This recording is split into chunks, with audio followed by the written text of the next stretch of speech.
Hi, everyone, and welcome back.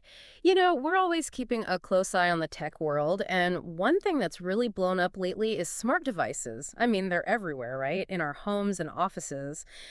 And today, we're going to zero in on a really fascinating subset of those devices. The ones that are voice activated or AI powered. The ones you can just talk to or that seem to learn your habits. Plus, with so many of us working from home, at least part of the time, it feels like this whole smart device thing is even more relevant, more intertwined with our lives than ever before. Right.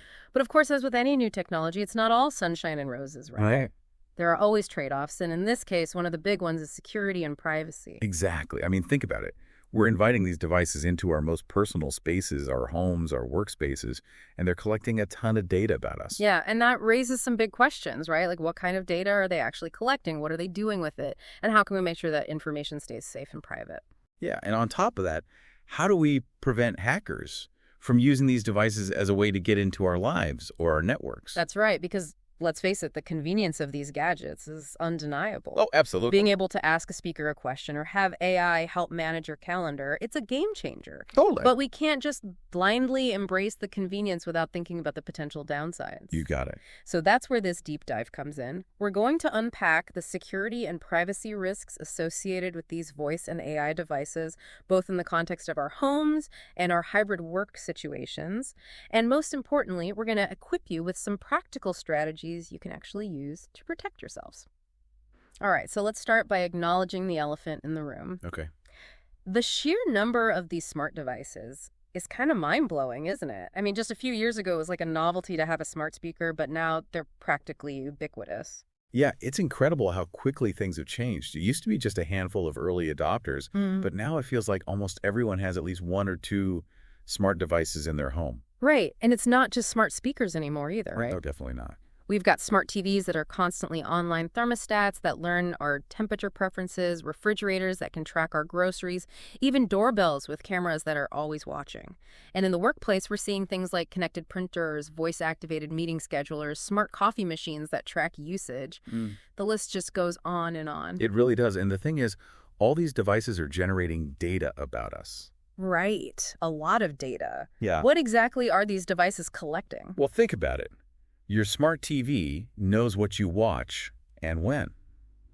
And if it has a microphone or a camera, it could potentially be picking up conversations and movements in your living room. Wow, that's a little creepy. A smart fridge keeps tabs on what you buy and potentially your eating habits.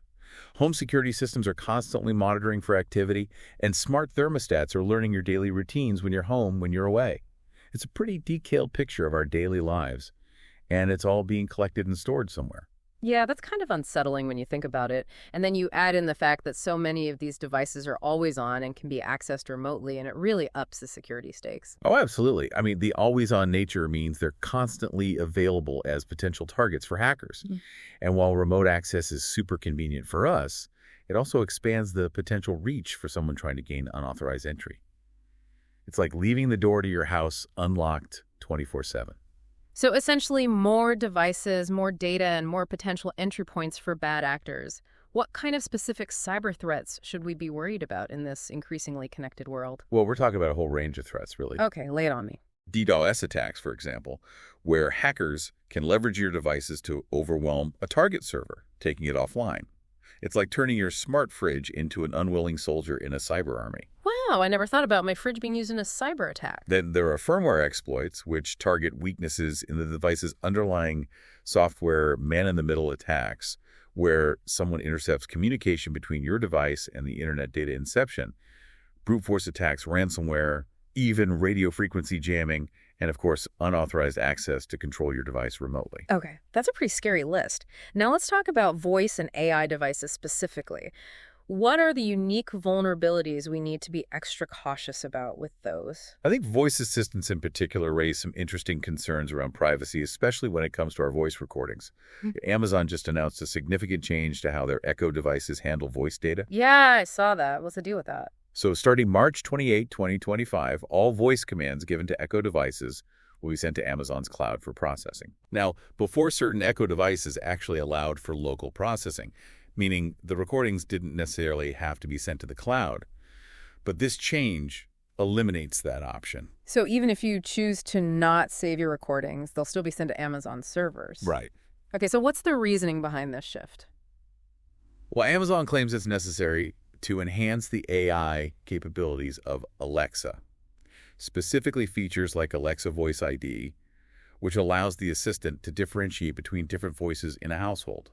Apparently, cloud processing provides the horsepower they need for these more advanced AI functions. I see. So they're basically saying it's a trade-off, right? Yeah, more features, better personalization, but at the cost of sending all your voice data to the cloud. And for people who are really privacy conscious, that's a big deal. It is a big deal. Yeah. I mean, it's understandable to feel uneasy about a company having access to all your voice interactions within your home. Yeah, especially given the history of how these recordings have been handled in the past. I mean, we've seen reports of children's data being stored indefinitely, employees listening to recordings being used in criminal investigations, and then there's all this stuff with Ring cameras. Right. There's definitely a track record that makes people wary. It seems like we're kind of stuck between a rock and a hard place. We want the cool AI features, but we don't want to sacrifice our privacy. That's the dilemma, isn't it? It's a tough balancing act. So, okay, we've got all this voice data floating around, but even when we're not directly talking to these devices, they're still listening, right? Waiting for their wake words. Exactly. They have to be listening Yeah. in order to respond to you.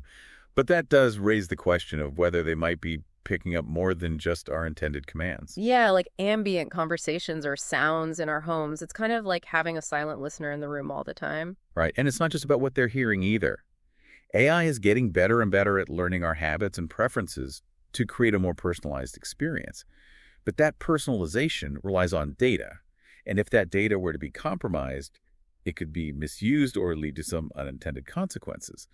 The more the AI knows about you, the more sensitive the implications of a data breach become. It's almost like a paradox. The more these devices learn about us, the more vulnerable we become, in a way. In a way, yeah.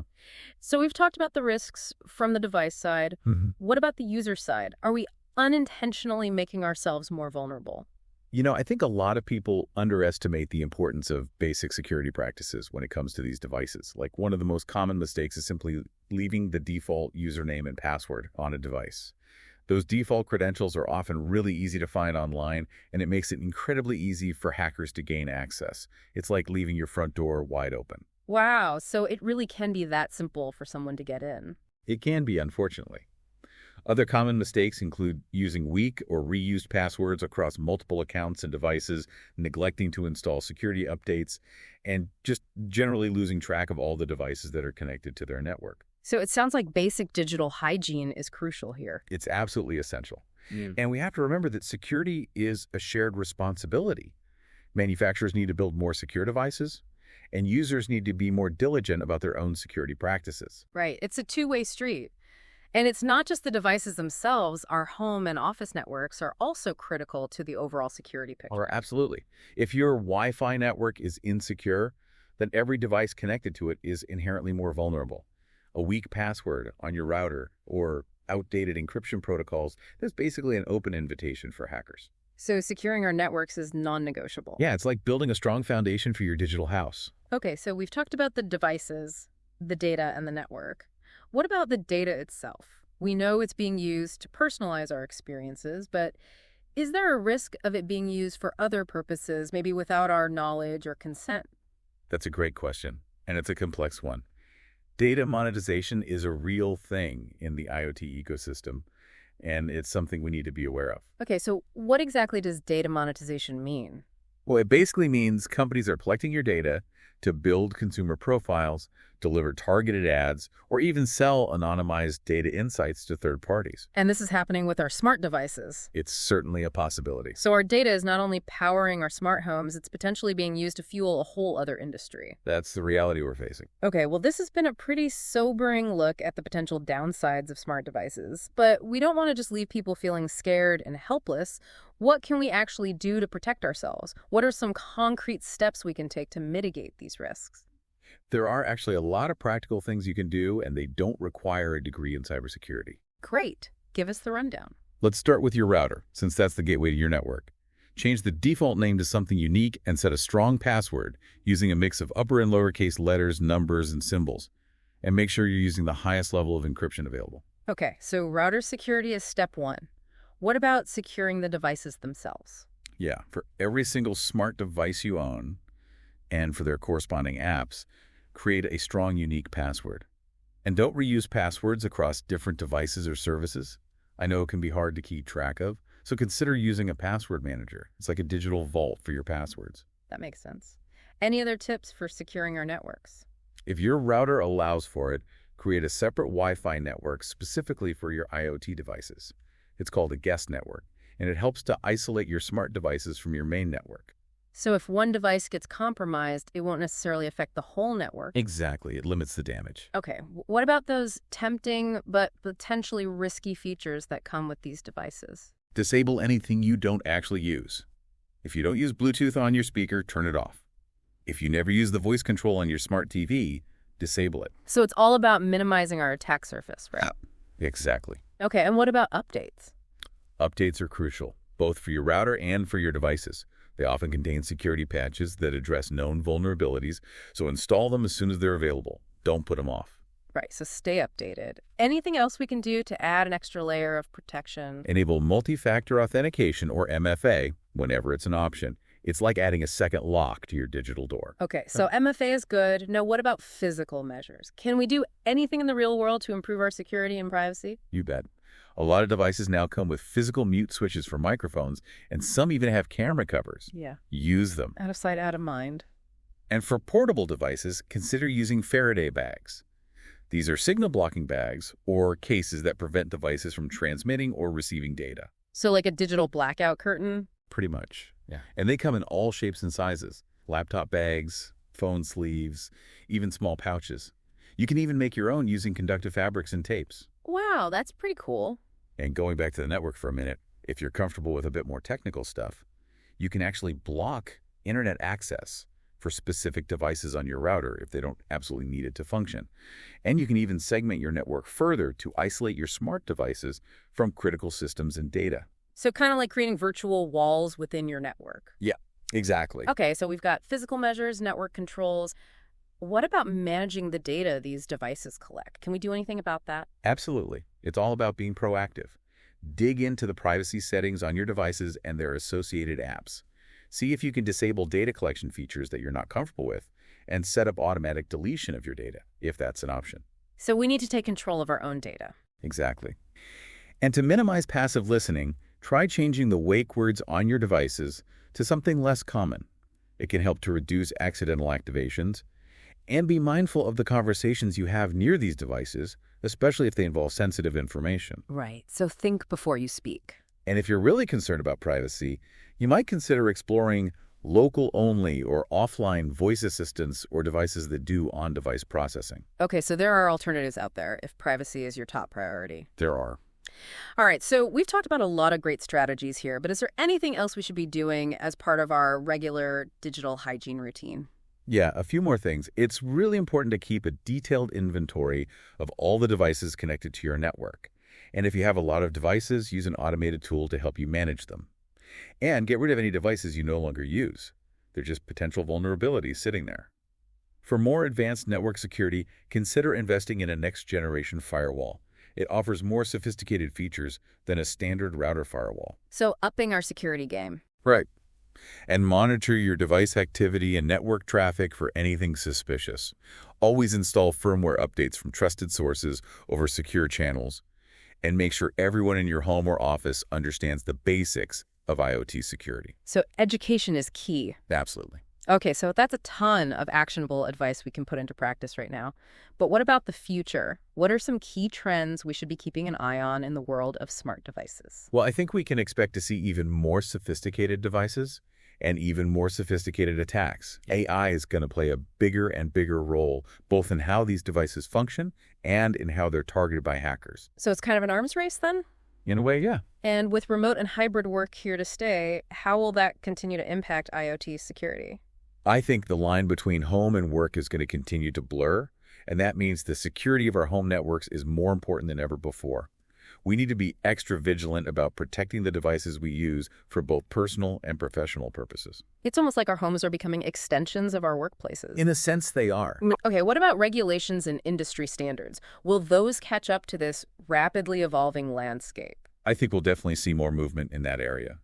Keep an eye out for new data privacy laws and regulations, as well as efforts to standardize security protocols across the industry. Hopefully that will make it easier for consumers to choose secure devices. Fingers crossed. And will users have more control over their data and devices in the future? I think that's inevitable.